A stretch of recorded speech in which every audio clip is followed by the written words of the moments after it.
Thanks for listening to On the Brink. I'm your host, Rosemary Armeo, and my guest this week is Miranda Spivack.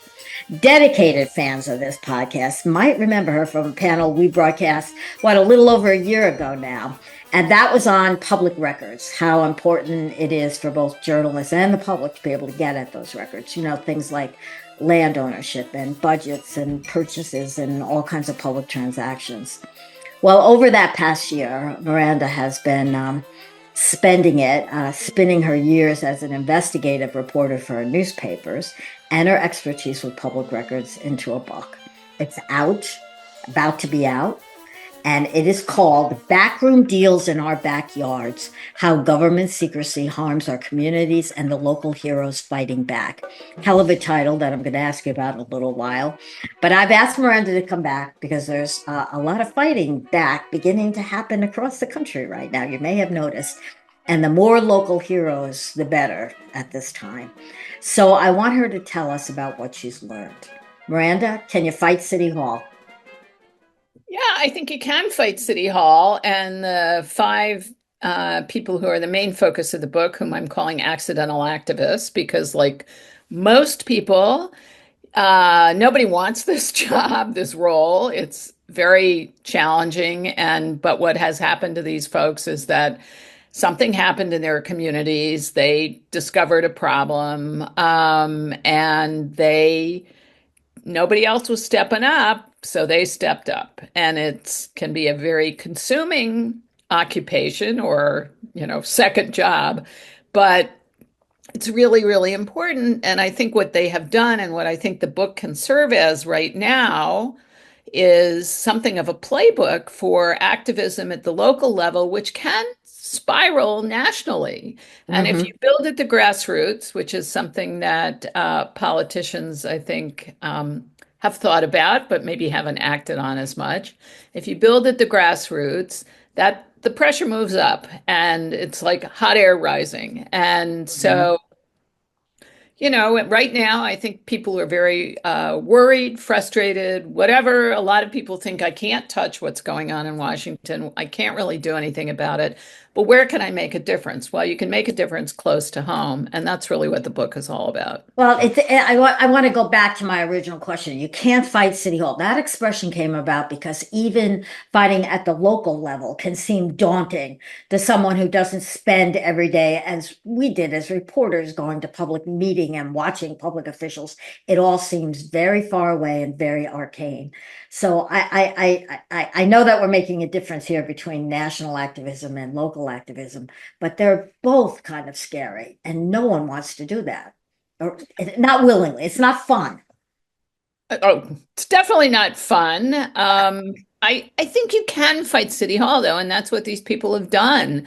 And they did it by being very tenacious, by learning to use and acquire public records, by learning how to build a network, by I was fascinated that a lot of the people in the book actually used Facebook to communicate, to find Oh, like-minded interesting. people. Yeah, it was really fascinating to me. And, finding like-minded people around the country who might have encountered the same issue. How did you solve it? There was a lot of communication that way. Is also a way to build a network in your community, especially in communities, and there are many in the United States where internet is either inaccessible, too expensive, whatever, but everybody has a cell phone, just about. Right. So they can use the internet, they can use Facebook, they can use social media, and did very effectively, which I found just fascinating. Having come from the make a phone call era. Yeah, try to get somebody go door to door, knocking door to door to find people. That's very inefficient compared to this. You make me rethink Facebook, which I've been thinking about dumping because I don't like I its know, owner and his politics. But I there's know, but it's there's a that plus side. it is, and it's a I also, I mean, I stayed on Facebook, I stayed on X, which is formerly Twitter. I'm not doing a lot on X, but I want to see what's going on, and Yeah. it's a way to monitor all kinds of issues and people. Oh, I'm just a flat out junkie on Facebook. That's why I'm not, I know I should be off, and I've sworn I was going to do it by this summer. But the cat videos, the little kid pictures, my granddaughter, what happens aside from all this public activism business? Miranda, get back to your book. I would like you to tell us briefly now. This is an essay question from the professor. Briefly about the backyard heroes, the local heroes that you picked for the book, and I'm interested to see, I know they all have different causes. That's what you're going to tell us about. But what do they have in common? What made them the people you picked? Well, one reason I picked them all was because they were completely untrained, total neophytes in anything resembling activism. None of them had Hmm. really been involved in any kind of local activist issue before this. No student council presidents or anything. Not that I know of, and but they were very community minded, and they did care a lot about their neighbors, their community. They cared in the case of the fellow who discovered the dangerous roads problem and the exemption to public records for states giving you information about dangerous roads, which is Ah, a but you get ahead of your story. story in itself. Um, they they were untrained, and that's what I wanted. You know, as a journalist, I know how to do this. And even I get frustrated, obviously, and turned down. But most people do not even know that by law in their states and with the federal government, they are entitled to all kinds of information, frankly, that they shouldn't have to file a public records request for. But if they do, they should get answers. This is Right, all right, stuff that taxpayers have paid for right. It's our already information. Yeah, yeah, before they give it to you. exactly. Okay, so now tell us about these people. Who use their names? Tell me where they're from and Yeah. what were they fighting for? And did they win? Are all winners in these battles? No, one of them is still a work in progress. But Okay. so Michael Hickey from Hoosick Falls, New York, near where you all are in upstate New York, discovered through a lot of effort that there were forever chemicals in the public drinking water in Hoosick Falls. And that's actually a common problem around the country. But he didn't know anything about that. He didn't know anything about the national efforts. He just knew that his father had died of a weird, rare cancer, and many of his neighbors had cancer. I mean, arguably, Hoosick Falls is a cancer cluster, which is a whole different Hmm. designation. Hmm. But he's an, college graduate, insurance underwriter, never really done any kind of investigation. He's a very modest guy. He really even hates the limelight now, even though he's been in my book and he's actually in another book. But so his issue went all the way up to then Governor Cuomo. He also eventually got Congress interested, the Environmental Protection Agency, et cetera. So that was his thing. And it all came about, frankly, because his father had died. He was bereft. He couldn't Wow. figure out what had gone wrong. He wanted to know more. So Wow. that's Michael Hickey. There is another forever chemical issue, but this book is not really about forever chemicals. It's really about government secrecy. The other issue is a woman in New England, Worcester, Mass, and now lives in New Hampshire, whose husband is a firefighter. He got prostate cancer. She was distressed.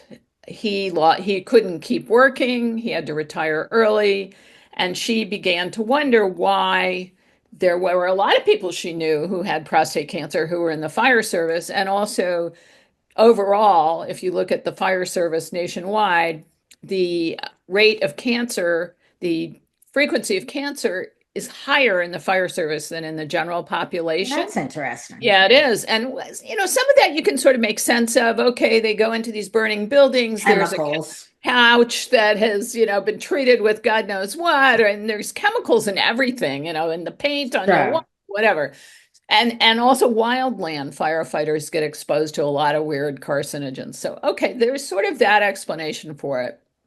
But this woman, Diane Cotter, that still didn't make sense to her. And so she went on this long incredible internet search and also, reaching out to anybody who would listen to her. She wrote something, I don't know, she was one of the ones very successful on Facebook who found a network, found firefighters around the country who were having similar early cancer or early death in some cases. Yeah. Hmm. And also she was able to enlist a scientist who did some testing of what they call the turnout gear, which are the heavy coats, the underwear, the pants, the hats, everything. And And lo and that's behold, they were laden with forever chemicals, which really are Teflon. If wow. you want to bring it home. Wow. That's what it is. And so the big problem is, okay, maybe that works for a while, although I am giving up Teflon pans, I have to tell you, after doing this Yeah, as soon as you research. I'm said like, I that, don't want whoa. any no stick anything. But that, there is some, okay, I get it. If you're going in to fight a fire, you don't want to have the hot water sticking to your coat. You want the chemicals to slough off, all that. Sure. There's a rationale for this. But the problem that Diane discovered is that firefighter turnout gear is very expensive. It's like $1,000 per ensemble, as they call it. And so if you are Worcester, Massachusetts, and you have X number of firefighters, how often can you afford to replace that? And that's true really all over the country. These are expensive. They are worn for many years. In fact, another firefighter who's in the book in uh, Fall River, Massachusetts, found, they were wearing it for 10 years. And so the stuff is degrading. I mean, you can see That's it it breaks on down. plans, Sure. Sure. pans, it flakes off. And so Diane, with the help of some scientists she enlisted who were just intrigued by her concerns, it appears that the gear is flaking off and it may be embedding in the bodies of firefighters, or it's in an increased exposure that can be very dangerous. So there Fascinating. has not been formal cause and effect, but one thing Diane was able to do was she got Jean Shaheen, the senator from New Hampshire, and some other lawmakers, and she had no experience lobbying Congress, which is another Yeah, another skill great you have to have, a right? skill you got to learn. And there is money, although who knows what's going to happen in the New World Order in Washington. But Yeah. right now, there are studies going on at National Institute of Standards and Technology and elsewhere, and universities around the country who are studying all of this to Going. see if, Sure. can you make cause and effect. Well, you go back to Michael Hickey, he may also run into all of his hard work going down the drain in a Trump Yeah, administration well, that doesn't believe in forever chemicals. the interesting thing about Michael Hickey is that, well, there were two things. One is that Hoosick Falls is too small a jurisdiction. I believe the tipping point is about 10,000 residents. So other places are testing their water regularly and are right now required to by Right, federal right, regulation. right. Hoosick Falls is too small. So they were never required to test their water in the same way to look for whatever, for a PFAS. But um, he did get New York State finally engaged on this, although they were slow. And the public records requests that he and some friends, fellow activists, were able to get showed that the state knew a lot long before they did anything about it. Hmm. But Hmm. they have now helped pay for a new water system in Hoosick Falls. So So he did have big success. he did. There is still a potential downside, which is that there is a fellow nearby who runs a huge nursery, and he is actually got his own area tested. He believes that the way the state has set this up may not work. It's still under review, at least for him. But the state is certainly saying it's a success. But Yeah, the, I make you go into this because I think that's one more of the deterrents to this. It is hard work. It's all consuming. Many people don't appreciate it, and after you go through it all, you can still end up without a win, or yes, you win and it's temporary. So yeah, that's very frustrating. that's for sure. I mean, this one I think is a little open. We'll see what happens. But Yeah. the other thing I have to say about Michael and Diane and other activists and the other issues we can go into in a second is that you can be the person who discovers the problem, and then people get mad at you and say, "Why didn't you tell us sooner?" Yeah, yeah, And yeah. I mean, the kind of tension and challenges that activists face is can be also very Right, painful. right. And I can see that. It's a they're thankless totally job. untutored. I mean, a lot of people don't even know how to fend that off. Right, right. So it can be very ugly too. Okay, so Miranda, Yes, that's you've got the two. dirty water in, yes, in Hoosick Falls, New York. You've got the firefighting equipment. That was in New England. Yeah. Is it all in the Northeast, or did No, you? no. And one thing I tried hard, and it was challenging, was to try to get some geographic spread on this. So there is a situation in Alabama, and this one is unresolved, where a historically Black community that is unfortunately not particularly affluent has a huge sewer problem. It's called Uniontown. There are a million Union towns, by the way, around the country. This is Uniontown, Alabama. And so they've had a lot of missteps and false starts and whatever, but they finally got a big federal grant, interestingly enough, from the Department of Agriculture, not from EPA. And the reason is, I think, the Department of Agriculture views its job as protecting agribusiness in many ways. And Right. so there is a catfish plant in Hoosick Falls, I'm sorry, in Uniontown. And there was also a big cheese factory, and they were contributing to the problem. They weren't the sole source of the problem, but there were a lot of issues with sewer overflows and all kinds of pollution. And so the Department of Agriculture, with the behest of members of Congress, stepped in and they gave a big grant to this community. And then the community, through a variety of different means, set about trying to implement a better system. But the Hmm. problem with that is that there's been a ton of secrecy about it. And there's a guy named Ben Eaton, who eventually, actually, through his activism, became a ran for office and became a county commissioner. But he wanted to know more. He was the high school shop teacher, retired, and he wanted to know more. Why were they making this choice and not that choice? Why were they hiring this contractor and not that contractor? Frankly, reasonable questions that, because Wow. members of the public ought to be able to get this information and Yeah. understand the thinking of the officials who are making these Who are decisions. making this?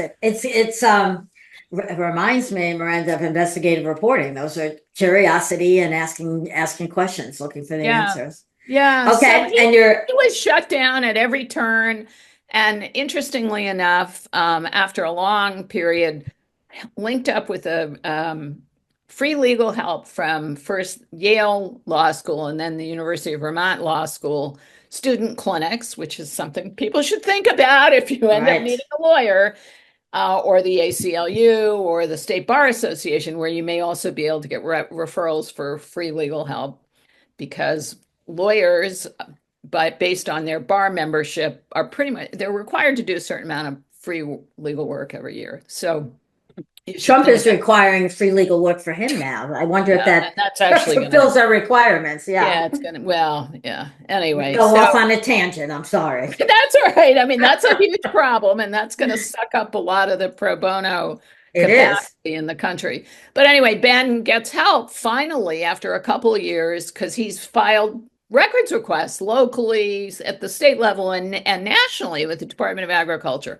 I also filed records requests when I was learning about what he was doing and was not getting anywhere, and he was not getting anywhere. Anyway, he gets this help from student legal clinic. They get into court in Washington, D.C. Remember, he's in Wow. Alabama, but he's suing the Department of Agriculture. And the judge, John Bates, who is actually, you will hear his name a lot because he's involved in a lot of these Trump related cases right now.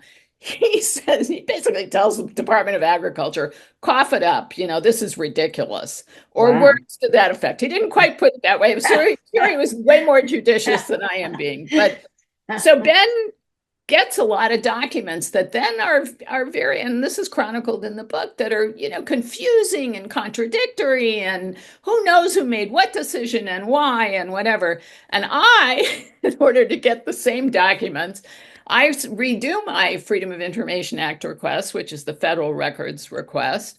And I said, give me everything you gave Ben Eden. And that's all I Oh, said. perfect, perfect. It's like a flood. That's yeah, that's all you needed, right? Oh my gosh, So that's great. that story, I'm sorry to say, is still ongoing. The local people overseeing this project have run out of the federal money. I don't know if they're going to Pretty, get any more. pretty compelling case though. And the sewer system is still not fixed. So Wow. that's Okay. number three, right? Number four is in Bethesda, Maryland, where I live and where I have been a reporter for a long time. And their resident, who did have a little more experience in activism, but not much, uh, wanted to get a traffic left turning light at a very dangerous intersection on a four-lane divided road near the high school.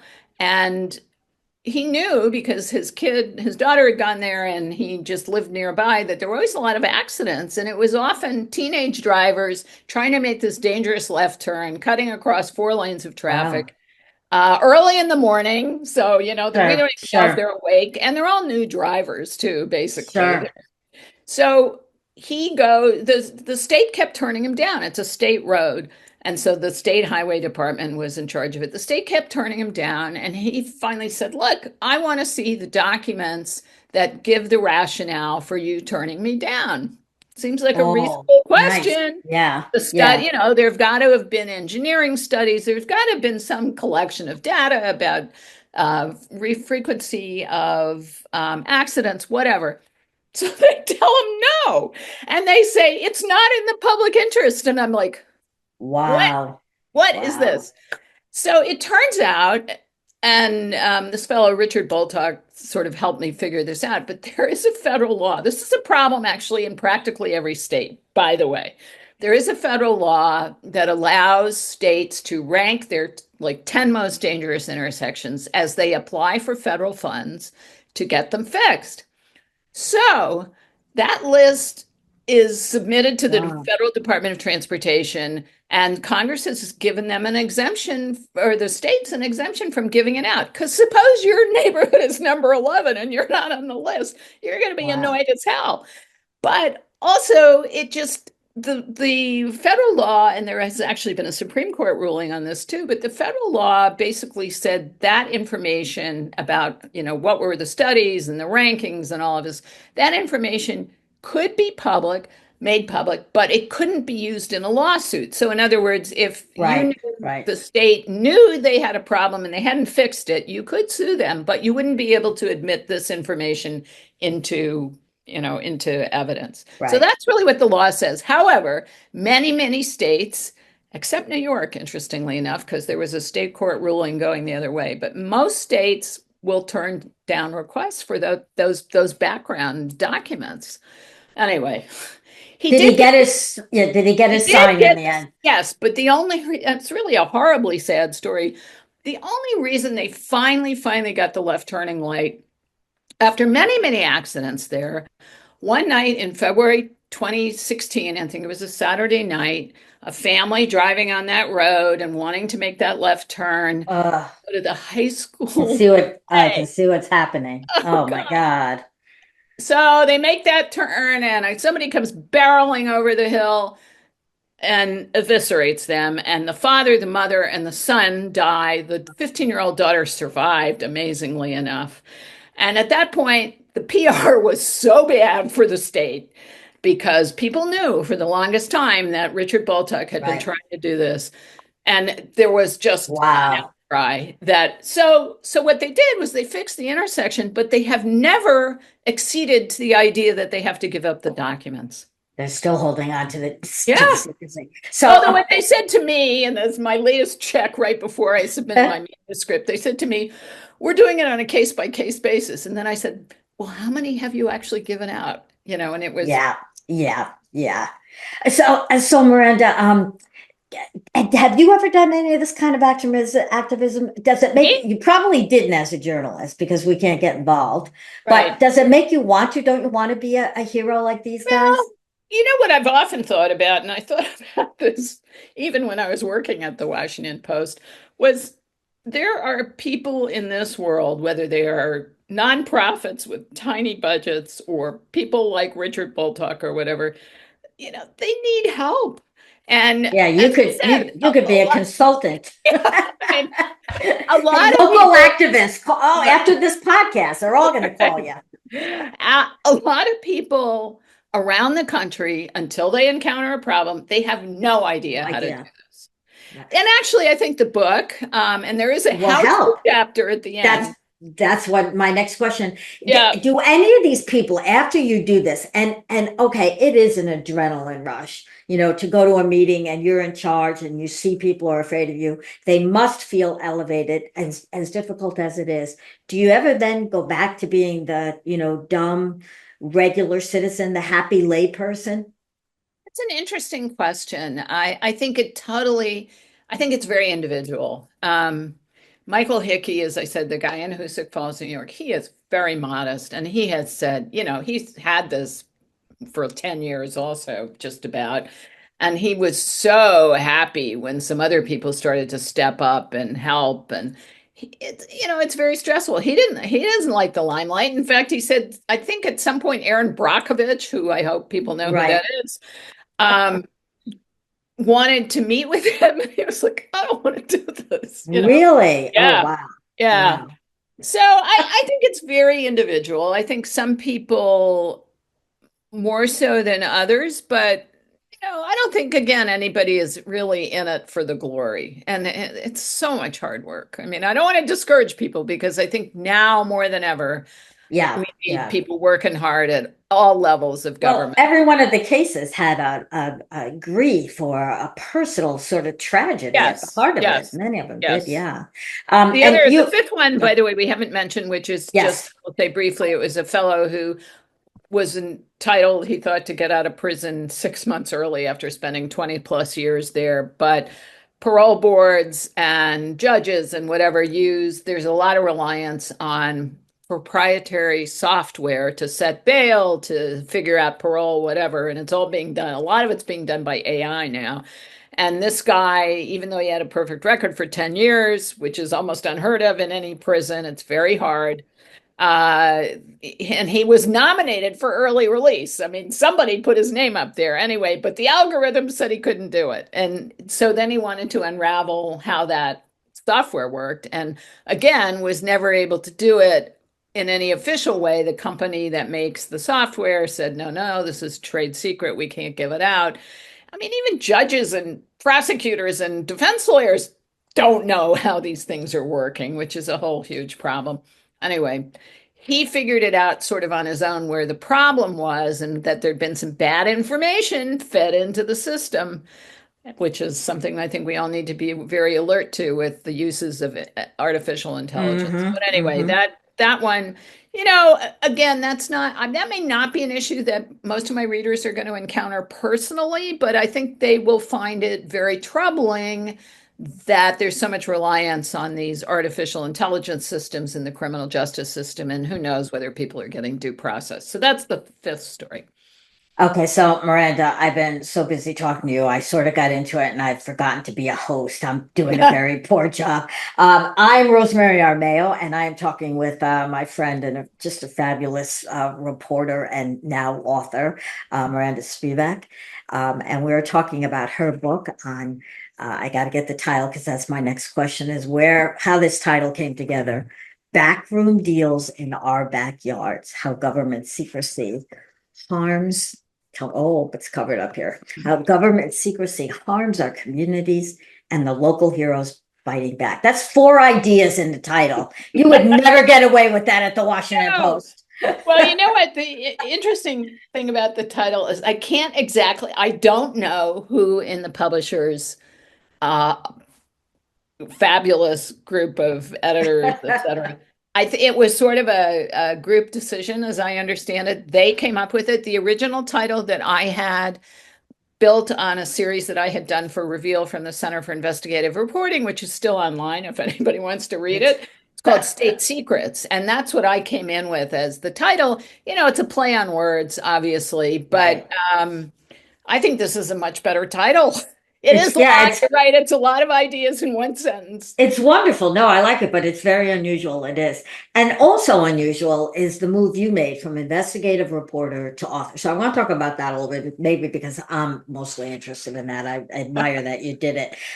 You basically have five investigative pieces. In the old days, you might have written that as a series, Miranda, and it would run over time. But putting it together in a book, how did that come about? How is that different? Book authoring from reporting. And along with that, you've written a remarkable piece of nonfiction narrative or narrative nonfiction. How is that different from explaining stuff to the students? You're also a distinguished professor, so you are used to explaining things in layman's terms. That can be very complicated, but you had to do it in a book. So how'd that all come together? That's a lot of questions in one. Also a no-no. So Well, I think of these stories of the accidental activists, each of which occupies one chapter in the book, and then then there's a general introduction to the whole problem of state and local secrecy, and then there is a conclusion and a how-to chapter. So each one of those could be a magazine piece, I think. yeah, definitely. Actually, this is an interesting problem in the book industry. At least it was a problem I encountered, which is when I had an agent, I went in making this proposal. And when you write a book proposal, which of course I knew nothing about until I had to learn how to do it, you will summarize each chapter. You'll give this sort of introduction, which sort of is the introduction to the book now, and then you'll summarize each chapter, and then you'll sort of explain how the whole thing comes together. So over and over in my first round of and this was with the first agent I had, who eventually told me she didn't think I had a book, but Yay! Did you send her one with an autograph? yeah.